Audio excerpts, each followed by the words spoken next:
Hi hello ಆತ್ಮೀಯ ಹೇ ಸೀತಾರಾಮ್ ವೀಕ್ಷಕರೇ, ನಾನು ನಿಮ್ಮವ ಇವತ್ತು ಮಲ್ಲಪ್ಪ ಜೋತಾರು ತಮಗೆ ಇವತ್ತಿನ ಪ್ರಮುಖ ಸುದ್ದಿಗಳಿಗಾಗಿ ಆಹ್ವಾನಿಸ್ತಾ ಇದ್ದೇನೆ. ತಾವು ನೋಡಬೇಕು, ನೋಡೋದ್ರ ಜೊತೆಗೆ ನಿಮ್ಮ ಅಭಿಪ್ರಾಯ ಮಾಡಿಸ್ತಾ ಇರಬೇಕು.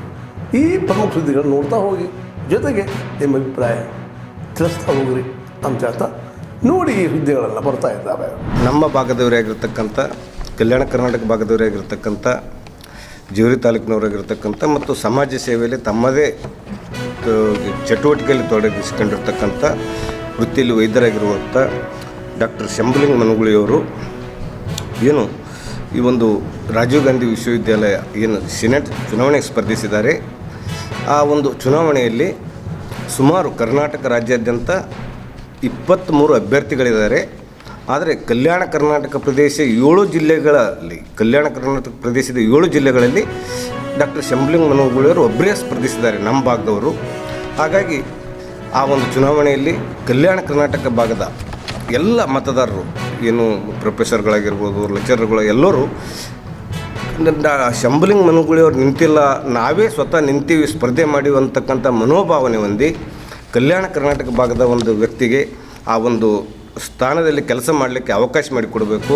ವಿಶೇಷವಾಗಿ ಇವತ್ತಿನ ದಿವಸ ಹೆಂಗದಂತಂದ್ರೆ ಆ ಭಾಗದಲ್ಲಿ ಬೆಂಗಳೂರು ಮೈಸೂರು ಭಾಗದಲ್ಲಿ ಯಾವುದೇ ಎಲೆಕ್ಷನ್ ಹೋದರೂ ಅಲ್ಲಿ ಹುಮ್ಮಸ್ಸಿನಿಂದ ಮತದಾನ ಮಾಡೋ ಮುಖಾಂತರ ತಮ್ಮ ಅಭ್ಯರ್ಥಿಗಳನ್ನು ಅವ್ರು ಗೆಲ್ಲಿಸ್ಕೋತಾರೆ. ಆದರೆ ನಮ್ಮ ಭಾಗದಲ್ಲಿ ಯಾರೋ ನಿಂತಾರೆ ಅಂತಕ್ಕಂಥ ಮನೋಭಾವನೆ ಬರಬಾರ್ದು, ನಾವೇ ನಿಂತೀವಿ ಅಂತಕ್ಕಂಥ ಒಂದು ಮನೋಭಾವನೆಯಿಂದ ಚುನಾವಣೆಯಲ್ಲಿ ಕೆಲಸ ಮಾಡಬೇಕು.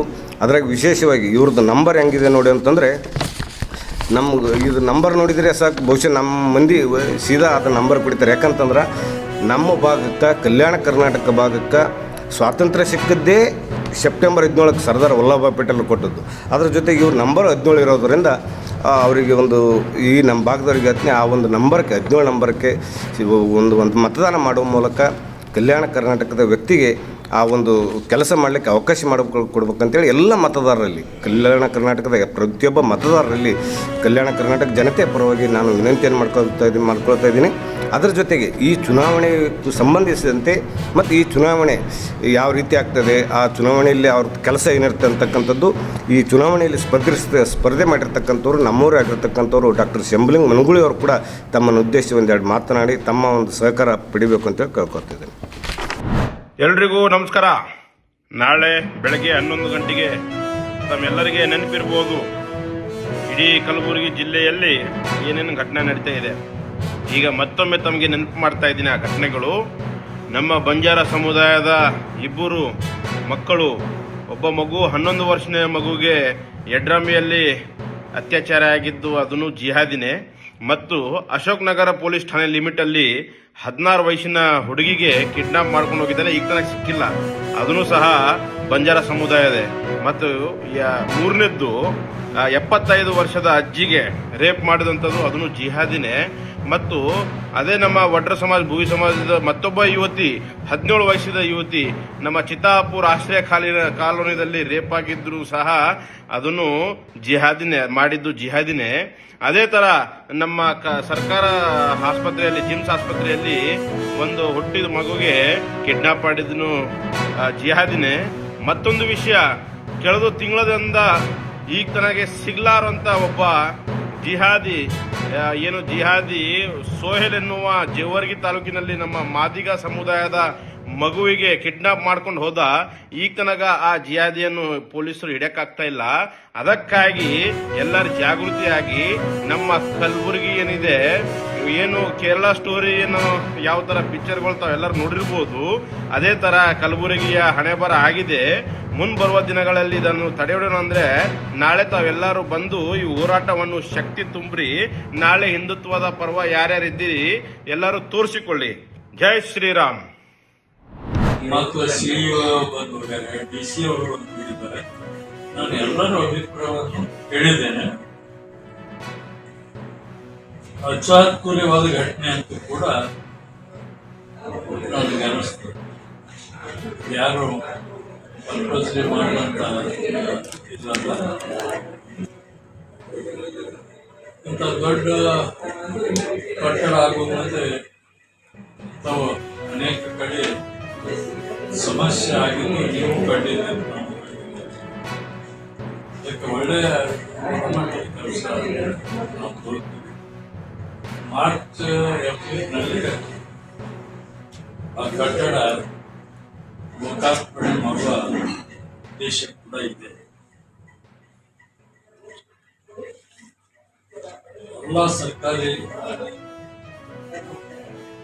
ಕಚೇರಿಗಳು ಒಂದೇ ಕಡೆ ಆಗಬೇಕು.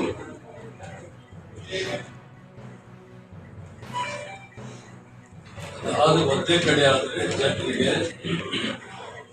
ಅನುಕೂಲ ಆಗ್ತದನ್ನ ದೃಷ್ಟಿಯಿಂದ ಈ ದೊಡ್ಡದಾದಂಥ ಬಿಲ್ಡಿಂಗ್ ಕಟ್ಟಿ ಮಂಜೂರಾತಿ ಪಡೆದು ಒಂದು ಸುಂದರವಾದಂಥ ಈ ಮಿನಿ ವಿಧಾನಸೌಧ ನಿಮಗೂ ನಮಗೂ ಕೂಡ ಖುಷಿ ತರಂತ ಸಂಗತಿ.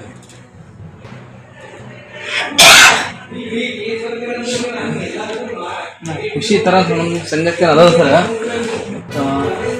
ವಿರೋಧ ಪಕ್ಷದವರು ಸರ್ಕಾರ ಕಾಮಗಾರಿ ಆಗ್ಯದ ಮತ್ತು ಸಂಬಂಧಪಟ್ಟಂಥ KW ಆಗಲಿ ಗುತ್ತಿಗೆದಾರ ಮೇಲಾಗಲಿ ಕ್ರಿಮಿನಲ್ ಕೇಸ್ ದಾಖಲೆ ಮಾಡಬೇಕು. ಏನಾಗಿದೆ ಮತ್ತು ಶಾಸಕರು ಭೇಟಿ ಕೊಟ್ಟಿಲ್ಲ. ಇದಕ್ಕಿಂತ ಕಾಮಗಾರಿ ನಡೆಯೋದು ಮೊದಲೇ ಸರ್. ಈ ಘಟನೆ ಆಗೋದು ಮೊದಲೇ ಸರ್. ಶಾಸಕರ ಭೇಟಿ ಕೊಟ್ಟರೆ ಇಂಥ ಪರಿಸ್ಥಿತಿ ಈ ರೀತಿ ಘಟನೆ ಆಗ್ತಿತ್ತಿಲ್ಲ. ಶಾಸಕರ ಬದಲಾಗಿ ಅವ್ರ ಸುಪುತ್ರರು ಪದೇ ಪದೇ ಬಂದಿದೆ. ಬಂದಾಗ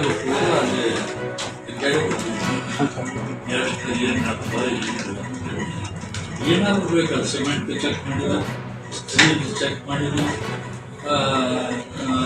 ವರ್ಕ್ ಸೂಪರ್ವೈಸರ್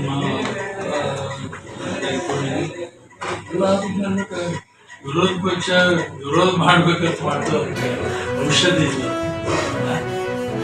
ನಿಜವಾದ ಏನಾದರೂ ವ್ಯಾಧಿ ಇತ್ತಂದ್ರೆ ಅವ್ರಿಗೆ ಔಷಧಿ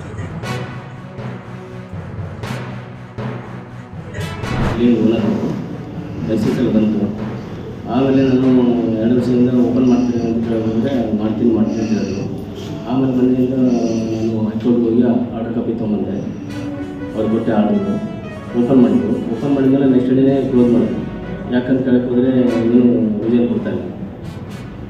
ಹಾಗಾಗಿ ಮತ್ತು ನನಗೆ ಗೊತ್ತಿದ್ದ ಪ್ರಕಾರ ಪಕ್ಕದಲ್ಲಿ ಒಂದು ಶಾಪ್ಗಳಿದೆ, ಅವ್ರು ಏನಾದರೂ ಹೇಳ್ಬಿಟ್ಟು ಸಾವರಿಗೆ ಹೇಳ್ಬಿಟ್ಟು ಇದು ಮಾಡಿಸಿದ್ದಾರೆ. ಮತ್ತು MSL ಹೆಡ್ ಆಫೀಸ್ ಬೆಂಗಳೂರಿಗೆ ಫೋನ್ ಮಾಡಿದ್ದೆ, CJB MD ಅವರಿಗೆ. ಅವ್ರು ಫೋನ್ ಮಾಡಿದ್ರೆ ಫೋನು ಲಿಫ್ಟ್ ಮಾಡ್ತಾಯಿಲ್ಲ, ಫೋನು ಬ್ಲ್ಯಾಕ್ ಲಿಸ್ಟ್ ಆಗಿದೆ ನನ್ನ ನಂಬರ್. ಸುಮಾರು ಒಂದು ಮನೆಯಿಂದ ಟ್ರೈ ಮಾಡಿದ್ರು. ಸರ್, ಇದು ಹೇಳ್ಬೇಕಂತಂದ್ರೆ ಗೌರ್ಮೆಂಟ್ ಇಲ್ಲಿವರೆಗೆ ತಾವೆಲ್ಲ ಸುದ್ದಿಗಳು ನೋಡಿದಿರಿ. ನಿಮಗೆ ಖುಷಿನೂ ಆಗಿರ್ಬೋದು, ಅಥವಾ ಒಂದು ಸಂತೋಷ ಆಗಿರ್ಬೋದು, ಅದು ದುಃಖನೂ ಅನಿಸ್ಬೋದು. ಯಾಕೆ ಹಾಕಿದಾರಪ್ಪ ಅಂತ ಅನಿಸ್ಬೋದು. ಏನೂ ಅನಿಸಲ್ಲ ನಿಮಗೆ. ನಿಮ್ಮ ಅನಿಸಿಕೆಗಳು ನಮ್ಗೆ ಭಾಳ ಪ್ರಮುಖ. ಈ ಸುದ್ದಿಗಳು ನಿಮ್ಗೆ ಏನು ಅನಿಸಿದ್ದು ನೀವು ಕಾಮೆಂಟ್ ಬಾಕ್ಸಲ್ಲೇ ಹೇಳ್ತಾ ಇರ್ರಿ. ಜೊತೆಗೆ ಎಲ್ಲಕ್ಕಿಂತ ಹೆಚ್ಚಿಗೆ ಶೇರ್ ಮಾಡ್ತಾಯಿರ್ರಿ ಈ ನ್ಯೂಸ್ಗಳನ್ನು. ಜೊತೆಗೆ ಏನಪ್ಪ ಅಂದ್ರೆ ಹೇ ಸೀತಾರಾಮ್ ನಿರಂತರ ನೋಡ್ತಾ ಇರ್ರಿ. ಹೇ ಸೀತಾರಾಮ್ ಸತ್ಯದ ಕೈಗಡೆ ವಂದನೆಗಳು.